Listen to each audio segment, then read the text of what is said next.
ایک بادشاہ کے محل میں ایک اجنبی نوکری کی طلب لیے حاضر ہوا۔ جب قابلیت پوچھی گئی تو اس نے کہا سیاسی ہوں۔ عربی میں سیاسی افہام و تفہیم سے مسئلہ حل کرنے والے معاملہ فہم کو کہتے ہیں۔ بادشاہ کے پاس سیاست دانوں کی بھرمار تھی۔ اسے خاص گھوڑوں کے استبل کا انچارج بنا دیا گیا جو حال ہی میں فوت ہو چکا تھا۔ چند دن بعد بادشاہ نے اس سے اپنے سب سے مہنگے اور عزیز گھوڑے کے متعلق دریافت کیا تو اس نے کہا نسلی نہیں ہے۔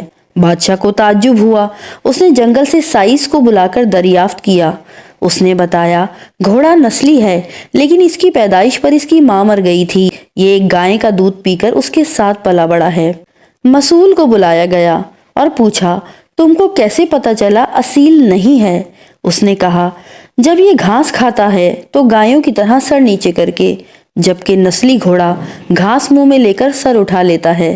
بادشاہ اس کی فراست سے بہت متاثر ہوا اور اس کے گھر اناج، گھی، بھنے دمبے اور پرندوں کا اعلیٰ گوشت بطور انعام بھجوا دیا۔ اس کے ساتھ ساتھ اسے ملکہ کے محل میں تعینات کر دیا۔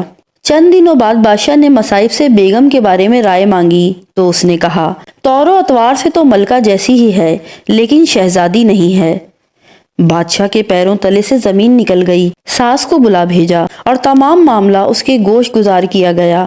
ساس نے کہا حقیقت یہ ہے کہ تمہارے باپ نے میرے خاوند سے ہماری بیٹی کی پیدائش پر ہی رشتہ مانگ لیا تھا لیکن ہماری بیٹی 6 ماہ میں ہی فوت ہو گئی تھی۔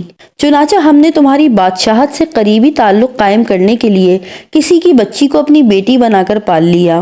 بادشاہ نے مصائب سے دریافت کیا تم کو کیسے علم ہوا؟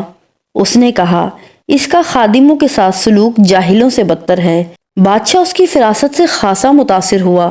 بہت سا اناج، بھیڑ بکریاں بطور انعام دیں، ساتھ ہی اسے اپنے دربار میں متعین کر دیا۔ کچھ وقت مزید گزرا۔ مصاحب کو بلایا، اپنے بارے میں دریافت کیا۔ مصاحب نے کہا جان کی امان۔ بادشاہ نے وعدہ کیا۔ اس نے کہا نہ تو تم بادشاہ زادے ہو نہ تمہارا چلن بادشاہ والا ہے۔ بادشاہ کو تاؤ آیا مگر جان کی امان دے چکا تھا۔ سیدھا والدہ کے محل پہنچا۔ والدہ نے کہا یہ سچ ہے، تم ایک چرواہے کے بیٹے ہو، ہماری اولاد نہیں تھی تو تمہیں لے کر پالا۔ بادشاہ نے مصاحب کو بلایا، پوچھا بتا تجھے کیسے علم ہوا؟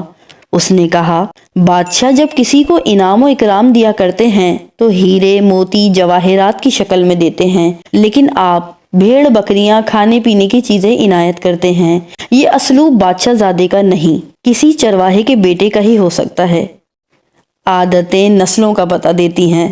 عادت و اخلاق اور طرز عمل خون اور نسل دونوں کی پہچان کرا دیتے ہیں جناب اعلیٰ۔